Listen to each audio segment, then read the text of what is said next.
Was there an Adam? Was there an Eve? Or did we evolve from what we conceived? Either way, we got what we needed when the sun shone down on the Garden of Eden. Don't you know we're gonna have a Solartopia, Solartopia, Solartopia. Don't you know we're gonna have a Solartopia all over God's green world? Well, we bit that apple and the garden was lost, and so we had to work to pay the cost. And so we went digging into the ground and started to burn many things we found. But don't you know we're gonna have a Solartopia? That's the wonderful Dar Williams singing with the legendary Pete Seeger and David Burns, who wrote the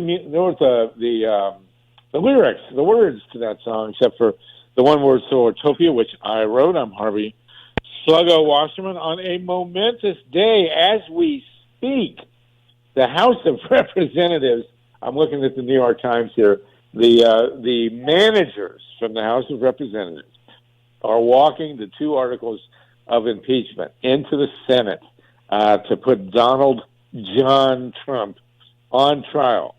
I wish that I was really looking at is Donald John Trump in an orange jumpsuit with shackles on his hands and feet walking into prison. But, you know, that's just me. We are joined by 2 great commentators and election theft analysts. We're going to talk a lot about what's really going on right now, which is the purge of voter rolls all over the country, which is really going to put a crimp on the attempt to get this madman out of the White House. Bob FITRAKIS, are you with us from Columbus, Ohio? I'm here, Harvey. All right. And Steve Rosenfeld, are you with us? Yes, hi. How's it going? How you doing, Steve? You're in San Francisco, and I am Los Angeles. So we are doing here what the Clintons called triangulation. But we got a ton to talk about in terms of saving the elections, because it's looking pretty grim as to what's happening to our voter rolls. But I would be remiss, we would be out of sync if we didn't start off talking about the biggest story in the world at the moment, which is the indictment of the president. He's not the president, the guy in the White House, Donald Trump. They have walked in 2 articles of impeachment, both having to do with Ukraine and the blockage of obstruction of the ability of the Congress to investigate and to get to the bottom of this insane nightmare with what happened in Ukraine. So I want to start with that, and we need to cover it because that's what everybody's talking about, and for good reason. Bob, we have first-person, up-front, and personal experience with at least one of the major players in the Ukrainian situation, Paul Manafort. And he, as you have pointed out, has been linked to the theft of the 2004 election. Can we, as only you can, make this tangible and tell us where Paul Manafort and Ukraine fit in to the syndrome of stolen elections in our country? Well, following the 2004 election in the Ukraine, which came to all of our attention that are on the radio show, where the numbers in the Ukraine were similar, the exit polls to Ohio. By that meaning, there was a chance in a million that they were actually valid results. There was, of course, the Orange Revolution in the Ukraine. So in order to move in a pro-Russian president, representative, chief executive, a lot of people that had worked in Ohio and in the United States, like Paul Manafort, and later, of course, he hooked up with Jeff Averbeck and even Michael Connell, who died mysteriously in a plane crash. all of those spent time working in the Ukraine following the 04 election, which was thought to be not valid. And they were able ultimately to get a pro-Russian Ukrainian elected as the chief executive. And as a result of that, later there was a coup backed by the U.S. in an attempt, and I think a dangerous attempt, to get the Ukraine not only into the EU, but possibly into NATO, which again is highly provocative. So after that coup, that executive didn't last, and ultimately the Ukraine elected, a comedian, the equivalent of, a Stephen Colbert as their chief executive. And Manafort had been operating out of there, and not surprisingly, it also worked in the Trump campaign and in other areas as well. So many of the same cast of characters that were involved in the strange activities that were called into question in Ohio in 2004 all ended up in the Ukraine working for a pro-Putin, pro-Russian chief executive. So Paul Manafort, his ties in Ohio were to Rove and the Bush family and Dick Cheney. Is that right? Yes. And so Paul Manafort, and he was active in 2004 in helping to swing Ohio from illegitimately, even illegally, swing Ohio from John Kerry, who was ahead at midnight and conceded at 1 p.m. the next day. Paul Manafort was involved in the many things that were done to swing Ohio 2004. And he was, I guess, a Bush operative, and then turns up in Ukraine. Is that right? Yeah, and not only that, later in the Ukraine, installing the pro-Russian leader, he worked with, of course, Michael Connell, the IT, guru, who was thought to have, who had a private contract to run and set up the vote counting system in Ohio in 2004, had a contract which we revealed in the King Lincoln Bronzeville case versus Blackwell. And they were also working with Jeff Averbeck, the former born-again preacher who ran a Christian book company as well as a server farm that served most of the Republican campaigns and the Swift voters for truth who were attacking Kerry, and GWB 43, which was the notorious email system thought to be controlled by Rove out of the White House. Steve Rosenfeld, you were with us in this whole craziness around the 2004 election. How credible is it that a guy like Paul Manafort turns up first? Well, that's the first we saw of him. I don't know much about his personal history before Ohio, and then turns up in the Trump camp. You were up close and personal with us in Ohio on all this. How does it strike you that this guy, Paul Manafort, now turns up in prison all these years later, having served as a functionary in Ukraine?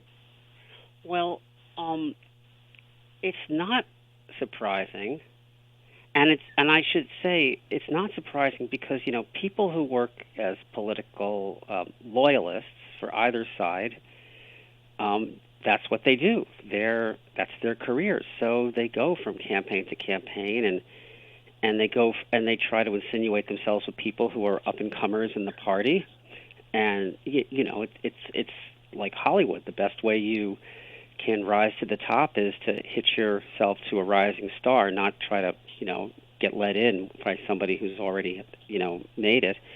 And these folks, these are not big worlds. The same thing is true, in Democratic circles in terms of like the kinds of connections that people have and relationships that last for decades, literally. But let's really be clear, there are different values and different ethics that are embodied by both parties. And I'm not saying but one is a party of angels and one is a party of devils, but I am saying that what we have seen repeatedly and increasingly by Republicans, especially in the last decade, has been a willingness to alter the rules of the game or subvert them in order to just to win. And as political culture and popular culture has become more global, it's not surprising that American political consultants work abroad. And that's a big piece of the whole Cambridge Analytica thing too. So those people didn't just work on Trump's campaign. They were working in the Caribbean, in Africa, and other places. So none of this is that surprising. I mean, is it surprising to you? No, and the question I have now is, of course, Paul Manafort, I don't think he was even mentioned in any of the impeachment hearings. I mean, this is a guy who, somehow or other, the vortex of this particular impeachment process, and the great luxury of having an hour show is we can take a long segue into this. But it seems to me, among all the other things that they missed in the impeachment hearings, Ralph Nader has put forward at least 10 other points that they should have impeached him on, and I agree. I mean, this is a really sort of thin platform. Although I got to say, I watched this guy Lev Parnas, this mafia operative from Russia, who now, and I don't know what his motivation is, but who is now hammering away at Trump. Trump does have a really amazing ability to make blood enemies of his closest friends. I mean, if he was Joe Stalin, all these guys would be dead or in the gulag. And actually, some of them are in the gulag. Michael Cohen and Paul Manafort, for example. But it seems to me now that yet another one of these Damon Runyon mafia guys has come forward, the net should widen. And the reason I bring up Paul Manafort is we're going to talk about election theft. And here is a clear connection between an operative who helped steal the 2004 election here, who was simultaneously doing it in Ukraine for Russian interests. I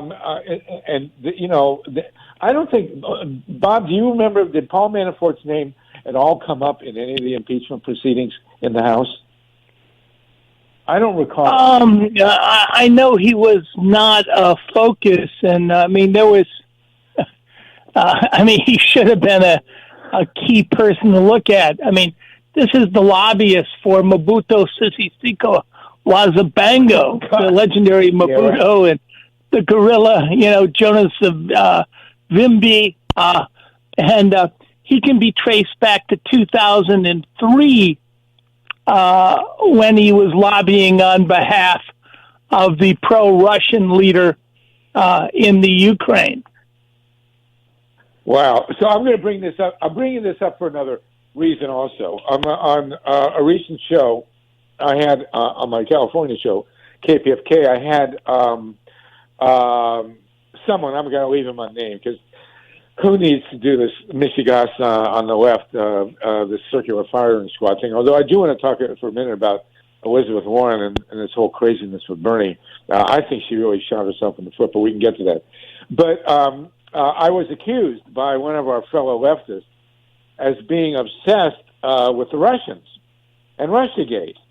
And, because this person was complaining that when they were talking about stolen elections, the only thing that the networks, CNN and the rest of them want to talk about, or would ever talk about, is the Russians and the possibility that the Russians were involved in stealing the elections certainly of 2016, and they really don't go back to 2004, but 2004, but certainly in 2016, this guy was taking issue, and he was a very good friend and a great activist on other issues, was taking issue with all the networks, CNN in particular, being obsessed with whether or not the Russians were involved in our election. Now, clearly, it concerned Mueller. Mueller was very explicit about the Russians getting involved. But there is a faction on the left that sees it as a distraction. Now, my basic take on the network's obsession with the Russians being involved in our election protection, in our election theft, is that the Russian angle is the only thing that's ever gotten the networks to even talk about election theft. You know, they couldn't read our stuff. They couldn't read Greg Palast's stuff or Bev Harris or John Brakey. They don't take any of us seriously. They refuse to. But and so all the stuff that we've been reporting on about election theft in this country, which is going to decide 2020 and the fate of the earth, frankly, they would never deal with unless they had the Russian angle. And so basically I want to say, hey, look, you know, the Russians this, the Russians that, but at least it got them to pay some attention. And firstly, when you look at a guy like Manafort, who has a clear continuity between the theft of Ohio 2004 and all the shenanigans in the Ukraine, which have become very high stakes, and clearly he's been on the Russian side the whole time, that's something I think we take seriously. What do you think, Bob? Yeah, I mean, there's this, obvious connections. And, not only that, Manafort goes back to, all the major campaigns, at least back to Reagan. And the stuff that came out about him, taking $10 million fees from, Russian oligarchs and never paying them back. He was clearly at the center of corruption in the Ukraine, and he was, for a time, officially Trump's official campaign manager. Well, but Trump, of course, didn't really know him. Right. Well, that's not true. They had one call, and it was perfect. Yeah, right. It's unbelievable. Steve, you're in the thick of all this in terms of analyzing how the elections are being set up for 2020. Are you seeing any Russian footprints? Well, this is an interesting thing. My take on all that is the answer. The incomplete short answer is yes, but footprints, of what? Because really what we're talking about here is we're talking about a menu of social media-based propaganda tactics that have basically gone pro and are just standards now in the in the political toolkits of people on both sides of the aisle, but especially Republicans. So what am I talking about? The notion of creating, fake personas, fake pages, inflammatory posts, using social media advertising tools to identify, the most, fearful or insecure, voters in swing constituencies, targeting them, with messages that deliver that kind of content. The Russians did all of that in 2016, and they've advanced with that, as we move into 2020. But the Trump campaign did it on a far, far, far more massive scale. And, as is always the case in the political consulting world, no effective technique goes uncopied. We're now having, some small number, but I've heard about it, groups on the left using these same kinds of tactics. So when you say, Russian footprints or Russian fingerprints, the mainstream media, like the New York Times, will talk about Russian style this or Russian style that. But what do we really mean by that? We really mean that you have this, intersection of social media. You have the online surveillance economy, where everybody is profiled, and those profiles are then sold to advertisers based on incredibly detailed targeting. And those kinds of advertisers, can find all these pathways, to track people down. And it's not just social media anymore. It's through text. It's through following your digital devices. It's following you home, so it's on your screen, it's this, that, and the other. It's tracing your location and all that sort of stuff. And they sort of become very agnostic about it, like, well, we're not really responsible for the content of anybody's crazy stuff they throw out there. And this is the world we're in. And so is that Russian-style stuff? Well, they pioneered it. But you mentioned, Steve, Cambridge Analytica. Now, Cambridge Analytica has become, basically an obscene epithet in the current world of social media. The question is, did any of these guys, did the Russians, did Cambridge Analytica, did the Trump campaign,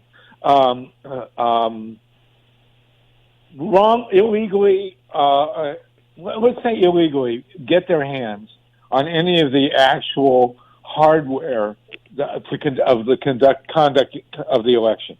Well, in my discussion, there's been a lot of report that the Russians broke into the databases in electoral databases, voter databases in Illinois and Florida. Right. Now, my guest strongly denied that, but I thought it was pretty clear that the Russians did that. No, they did. That's absolutely the case. That's a fact. That was in the Mueller report. People like who we know who ran elections in Florida at the time and were briefed, Ian Sancho, by the FBI. They got in. We have to be more specific here. The Russians got inside the voter registration database in Illinois, which is it's a list of names. It's not ballots. It's not vote count results. People think that they may have gotten into the and scrambled the poll book list in North Carolina, in Durham County, although I read recently that, almost 4 years later, people said, well, now we don't think that happened. But who knows what really happened. And they did that because they got inside of a consulting company called VR for Voter Registration Systems, but they deal with much more than voter registration, that works, 4 counties in Florida and a handful of states across the country. So they got inside, and maybe they, we don't know if they changed results. People say they didn't change results, and those are different systems. So, but even if that's true,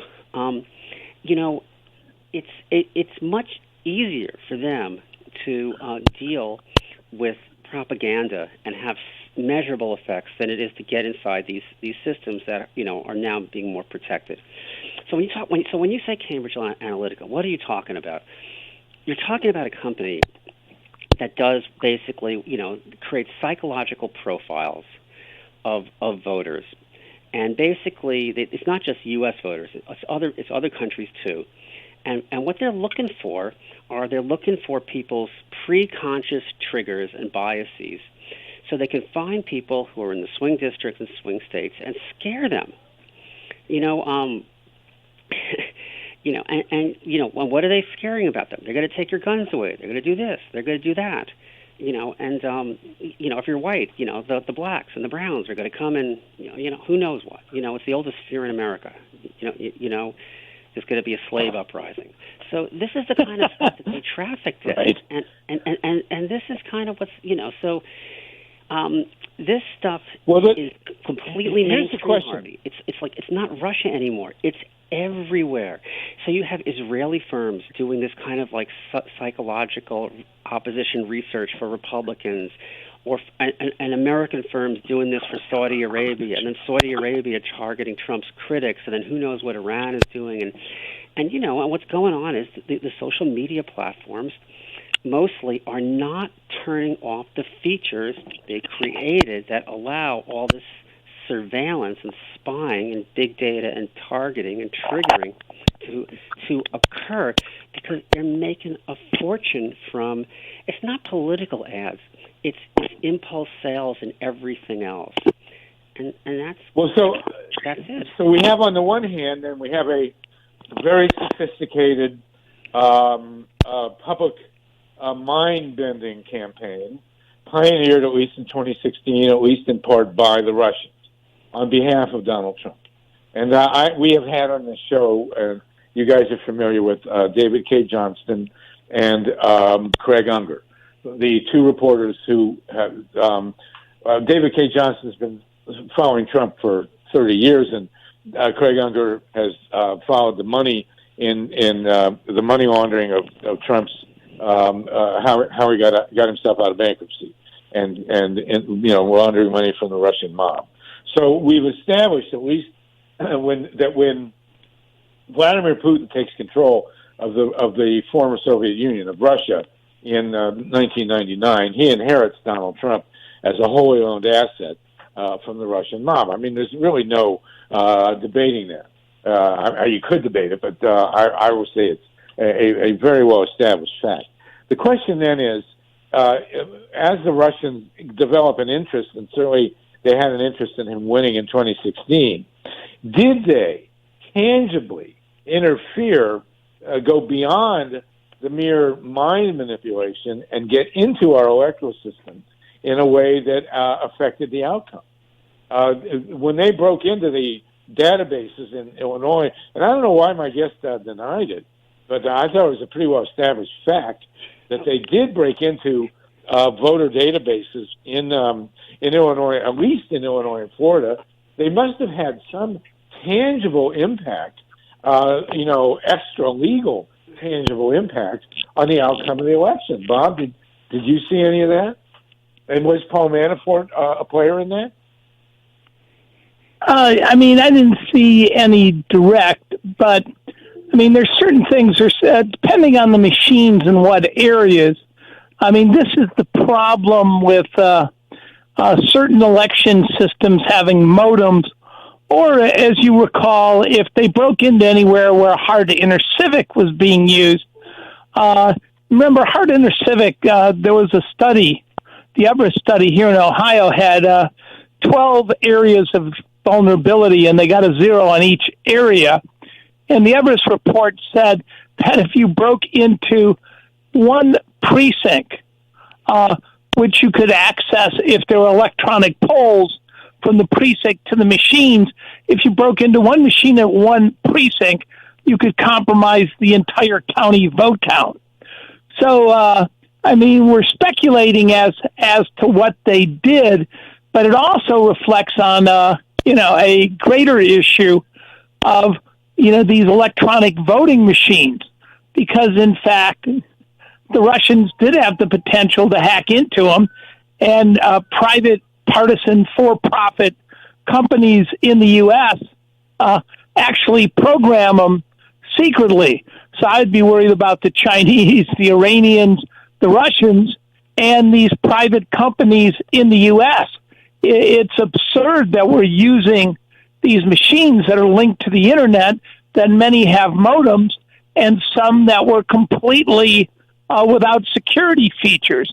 And here in Ohio, the counties won the right to turn off their security features, turn off their ballot imaging, and the audit logs. So all of this, including the Russian question, goes back to the fact that we're dealing with a voting system, computerized voting system, that's highly hackable. It's unbelievable, absolutely unbelievable. And Steve, I know you've done a lot of writing on this. So I'm going to stick with this. I don't understand some of the left. Why are they so crazed about hearing from CNN and MSNBC endless blather, which some of it is, but nonetheless warnings that the Russians were hacking our election? Why does this bother them when we can't, get other coverage at all? Bob and I were roundly attacked, absurdly attacked, for pointing out that there was election theft in 2004, and then of course attacked again when we made, along with Steve, raised questions about the primary process in 2016. No shortage of willingness on the part of some of the left to attack us on that. But when the idea that the Russians are involved, they attack that too. It's beyond me. And Steve, you have specialized in the hardware here, the hardware and software, and especially the internet dimension to how the elections are now being conducted. And this is going to be an issue, obviously, in Iowa, which you've covered. And Iowa is going to be huge. I mean, you've got Bernie, Elizabeth, and Klobuchar all hung up in the Senate now with the impeachment. And so suddenly the door is open, especially, well, unfortunately for Biden. I actually expect, you heard it here first, I think there's going to be a surprising showing in Iowa by Tom Steyer, because he's got the money, he's got the organization, and Iowa is perfect for him, given where he is positioned in the horse race to make an impact, as unfortunately is Buttigieg. But there are some issues in Iowa that we really need to deal with, and Steve, you're the guy who's been looking at it. So tell us about the vulnerabilities in Iowa. Well, the thing about this is interesting. The thing about Iowa is that, and this is also true of Nevada, the number 3 state, is these are not government-run elections. These are not like primaries run by election officials, the folks that, Bob, has litigated against, for, years and years and years. These are caucuses, which are private elections, basically, run by state parties. And it really means that what's happening is they're using rented voting systems from, now they may rely on some public elements, such as voter registration lists from the state, but for the most part, what you've got is you've got these state parties that are basically, renting all these different components put together by contractors that are going to be used for the first time. And when, in the world of elections, usually you don't start with high-stakes contests with new stuff, because forget the Russia stuff, people will make mistakes and people will have overreactions. And other stuff may happen too. That could involve things like disrupting internet signals, Wi-Fi access, this, that, and the other. So what are we talking about? In both states, they're going to use versions of electronic poll books to hook up to the Secretary of State's online voter registration databases to admit people. So that could easily be disrupted if somebody wants to mess with the Wi-Fi signals to these places. Then they're going to use an app, which basically is like a calculator, where it slightly varies in Iowa and Nevada, because Nevada they're going to import all the early voting numbers and then add them into that calculator, because it's not a majority rule thing. These are ranked choice contests where unless you get 15% or more, your candidate's disqualified, so you have to pick it in order, and then it gets reshuffled. So what ends up happening is they're going to then, have that app in the room. In Iowa, they won't have the early voting, but they will then submit the results using the app. Now, again, this is the kind of thing that people, like NBC just had a big story, about why are these tabulation systems turning in results online? Isn't that, an easy target for someone to either, corrupt or disrupt? Well, that's what they're going to do in Iowa and Nevada. And that's their system. Now, people say, well, if you can't get through, they'll pick up the phone and call. Well, maybe they will. But maybe that will work. Maybe people won't download the app, or they won't know how to use it since they've never used it before. Maybe all of this will happen. Maybe none of this will happen. But I suspect some of it will happen. Then the other thing that's going to happen is there's supposed to be a paper record of these votes. Well, what does that paper record really look like? that paper record looks like people show up at these caucuses. There's like 1,600 of them in both states, and basically they write their first and last choice, and they turn in those pieces of paper to the caucus chair. And what does that mean? That means they're supposed to turn all that in, and that will be the paper record if there has to be some kind of an audit or a recount. Well, this is not exactly going to be the most tightly policed, ballot custody scenario if you have people who are challenging the results. You're going to have people pulling boxes or bags of ballots out of cars. And they may show up, they may trickle in. So what you've got here is a series of scenarios where well, Bob, what do you think of this? I mean, does this give you comfort, or do you think this is sort of what do you think of these? Oh, I'm having trouble hearing Steve. If Harvey can relay the message. Well, Steve has just run through and discussed the. I'm sorry for the technical problem here. It does happen when we have multiple callers at PRN, but the whole scenario in Iowa is really very touch and go as far as I can see. I mean, Steve, nobody knows more about it than Steve, and it sounds to me like a complete Mickey Mouse operation. It recalls to my mind, what happened in Southern Ohio in 2004 in those three counties, where one county declared a homeland emergency and just took the ballots. I mean, Steve's describing in Iowa and Nevada, people walking with bags of ballots in their car. Did I get that right, Steve? I mean, did I hear you correctly? What's going to happen is they have new procedures to create a paper record trail, but they've never been used before. Ballot custody is a really big deal in government elections, and there's. I don't know if the campaigns are going to fight over this, because really whoever gets the headline coming out of that night usually is the winner, and the number of delegates at stake is really very small in terms of the actual nomination. It's more about perceptions and momentum. But, if Bernie's going to end up fighting about this, or Biden's going to end up fighting about this, and, the paper trail is dubious. And, let's just remember, in the Republicans wrongly declared, Santorum won the caucuses, but Romney got the headline because somebody didn't turn in some ballots until the next day. That was the Republicans. With last time around, basically Bernie and Hillary were tied, statistically tied. The other thing that's going to happen, Harvey, in Iowa and in Nevada, too, is they're going to release raw numbers of votes, and they're also going to then release the number of delegates that are allocated. And, there may be a big difference between the person who won the most votes and somebody who won the most delegates. And you can imagine who that might be, or who those might be. Do you follow what I'm saying? No, run that by me again. I wasn't quite clear. You will have thousands of college kids coming out for Bernie, but he's only going to get a certain number of delegates because that's the way they apportion it.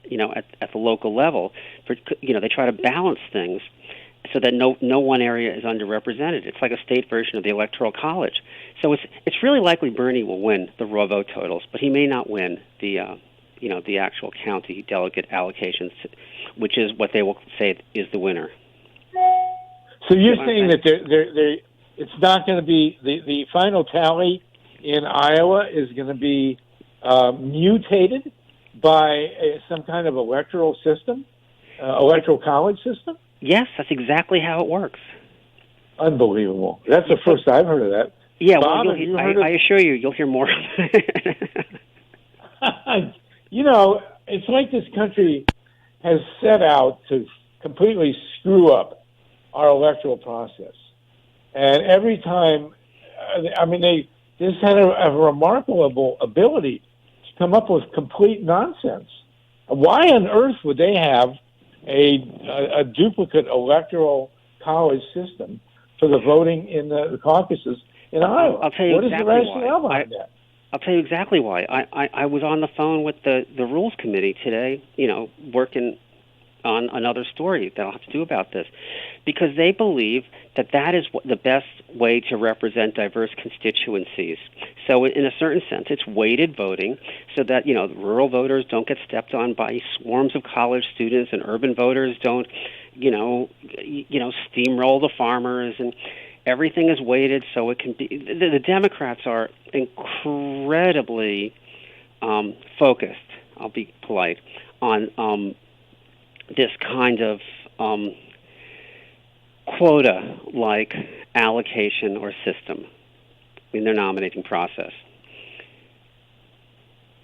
But it's not one person, one vote, and it's not majority rule. So you're going to get two totals coming out of that state, out of those two states, and the winner of the raw votes is not necessarily going to be the winner of the delegates. And so this will give the networks ample opportunity to confuse the heck out of everybody.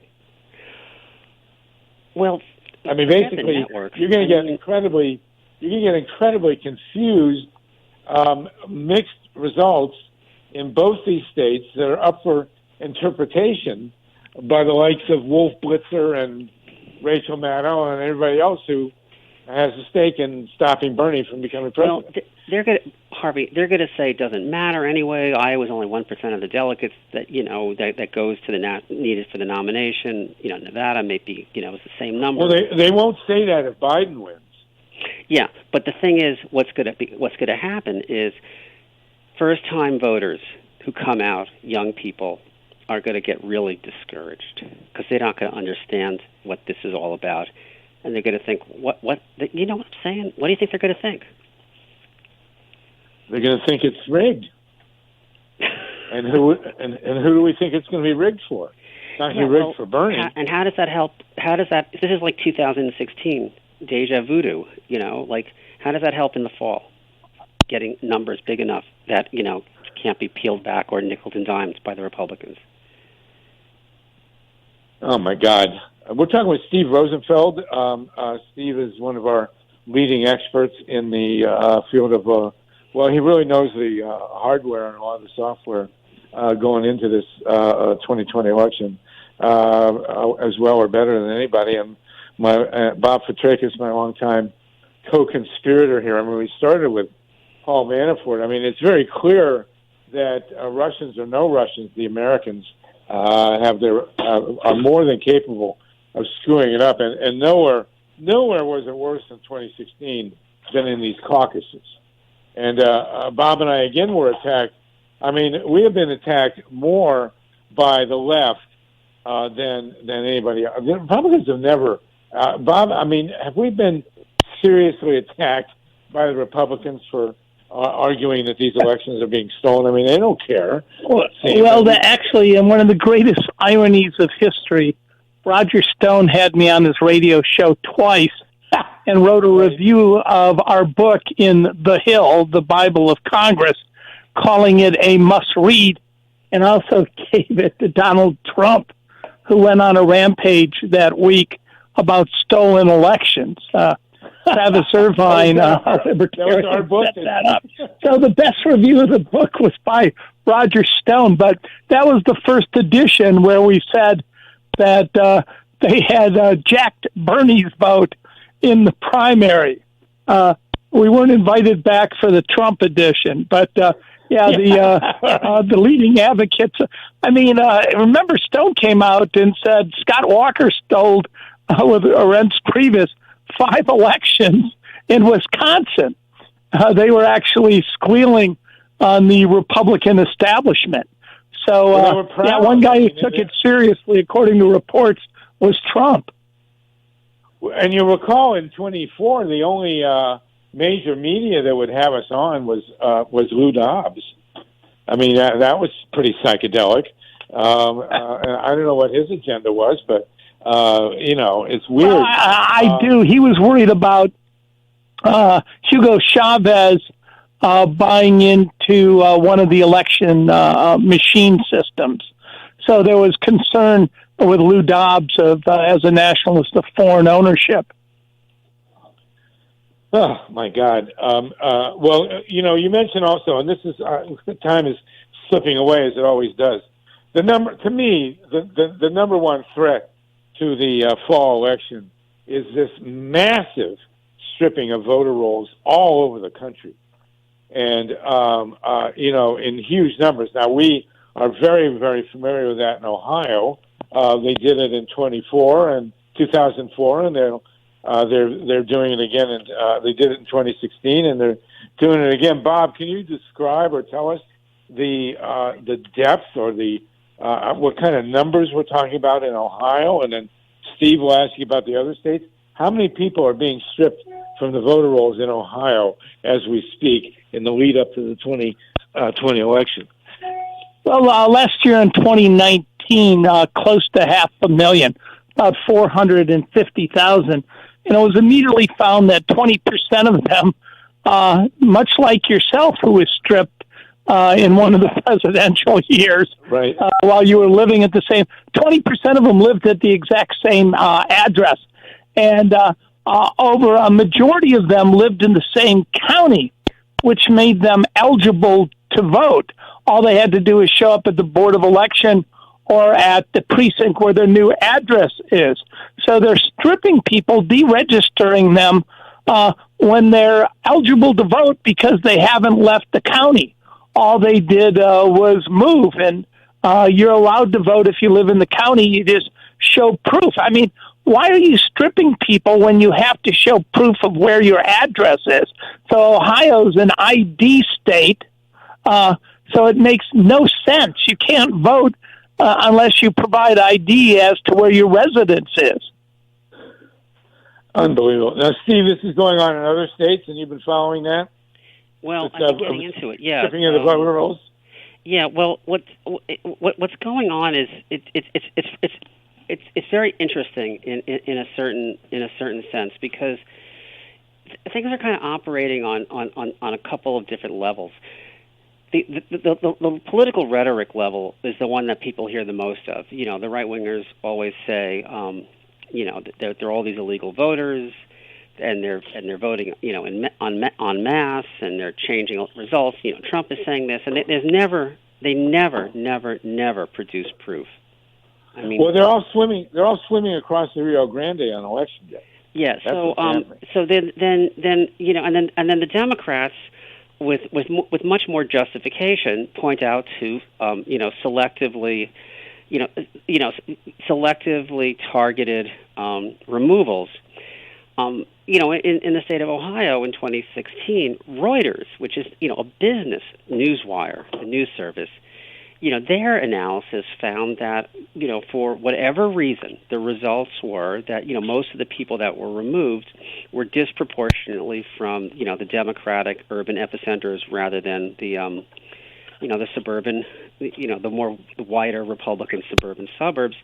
And it's not as if people who live in the suburbs don't move or don't die or any of that sort of stuff, just like other places. So the thing is, what's happening as we go into 2020 is the landscape has shifted a little bit in the sense that more states have automatic voter registration, but all of this stuff is tied into having a driver's license. If you don't have a driver's license, you can fall through those cracks. But really, the big picture is that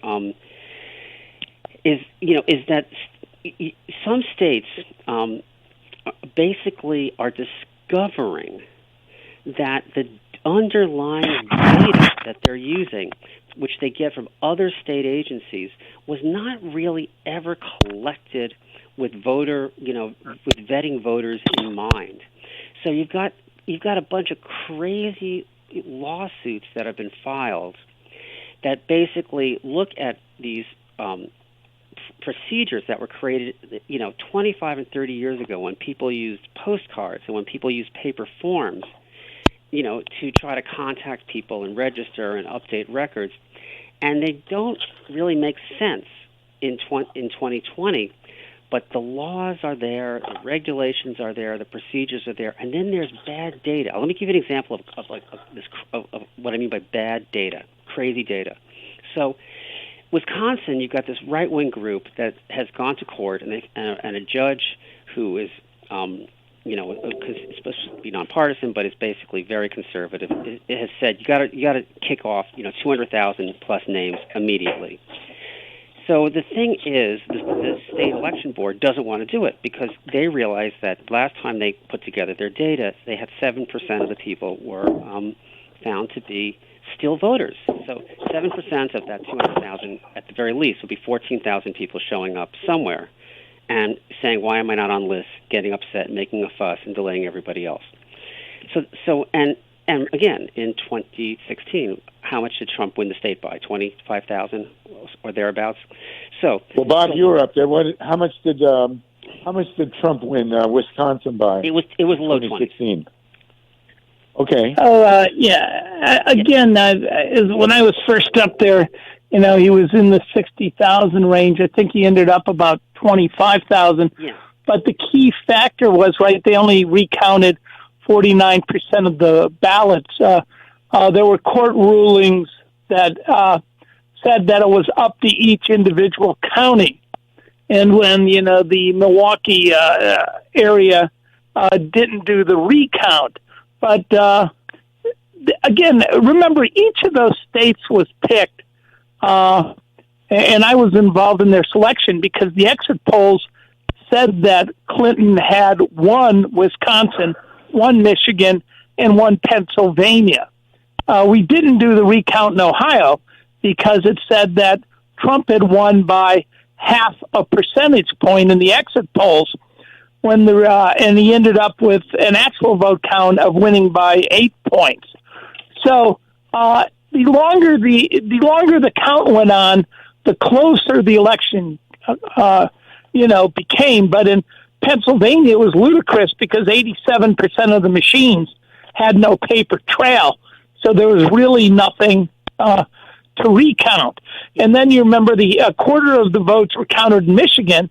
It was about a 10,000 vote different. But you recall there were massive problems in Detroit with the breaking of the security locks on the ballot bags, which made them invalid. You couldn't recount them under Michigan law. But it looked like somebody had gone through and systematically tampered with the locks, making the recount impossible. Well, that's probably what did happen. We're almost at the end here. Bob FITRAKIS and Steve Rosenfeld. I mean, this is such an incredible swamp to sort through. I am really fearful of what's upcoming. There's not much doubt in my mind. I think even Joe Biden, horrible as he is, could beat Donald Trump in the popular vote, a fair popular vote in the fall. But one thing we know about Joe Biden is he will never fight against the stolen election. And I just see 60 different ways from Sunday that these guys can steal it in the coming election. I mean, is there any reason to doubt that, Steve Rosenfeld? Well, yeah. I mean, it's true that what it's going to take to win is obviously not a popular vote majority, but it's going to be big margins and we know the states, a half dozen presidential swing states. What I mean by big, of course, is something that cannot be nickel and dimed away in the short period between election day and when the Electoral College meets 6 weeks later. But so what we've got happening is what we see every cycle, which is you've got old laws on the books. You've got people who work, for the Republicans who are looking at ways to try to, create pretexts to, impede the process. You've got, bad data that gets cited, for reasons that have nothing to do with elections at all, but are being used to basically disqualify people. This is what's going on in Wisconsin. There's a lawsuit. They want to get rid of 200,000 people. The reason those people are on that list, this is crazy, is because they're using driver's license data, and people in Wisconsin if they buy a car for a family member or their kid, they often put in a different address so they can avoid a local car tax.